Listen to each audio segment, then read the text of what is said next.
بسم الله الرحمن الرحيم وتزودوا فإن خير الزاد التقوى اپنے لیے ذات راہ فراہم کرو کہ بہترین ذات راہ تقوی ہے۔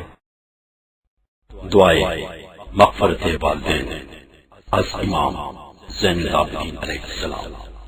انسان پر اس کے والدین کا بہت بڑا حق ہوتا ہے، اور فرمانبردار اولاد وہی ہے جو والدین کی زندگی میں ان کا خیال رکھے اور انہیں کسی قسم کی تکلیف محسوس نہ ہونے دے۔ اگر والدین کا انتقال ہو چکا ہو تو اولاد کو ان کی مغفرت کے لیے دعا کرنی چاہیے۔ رسول خدا صلی اللہ علیہ وآلہ وسلم نے ارشاد فرمایا ہے کہ قیامت کے دن نیک لوگوں کا سردار وہ شخص ہوگا جس نے اپنے والدین کے ساتھ مرنے کے بعد نیکی کی ہے۔ امام زین العابدین علیہ السلام نے والدین کی مغفرت کے لیے یہ دعا تعلیم فرمائی ہے۔ بسم اللہ الرحمن الرحیم۔ شروع کرتا ہوں اللہ کے نام سے جو بڑا مہربان اور مسلسل رحم کرنے والا ہے۔ اللهم اغفر للمؤمنين والمؤمنات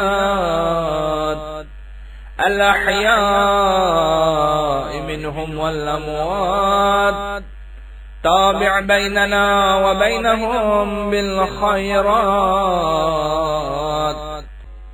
اے میرے معبود، مومین و مومنات میں زندوں اور مردوں سبھی کو بخش دے اور ہمارے اور ان کے درمیان بھلائیوں کے ذریعے رابطہ استوار فرما دے۔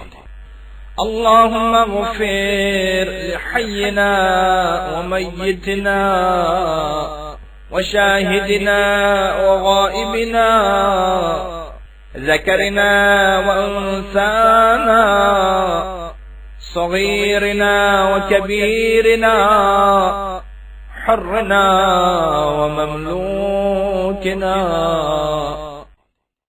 اے میرے معبود، ہمارے زندوں اور مردوں، ہمارے حاضرین و غائبین، ہمارے مردوں اور عورتوں، ہمارے چھوٹوں اور بڑوں، نیز ہمارے آزاد افراد اور غلاموں سبھی کو بخش دے۔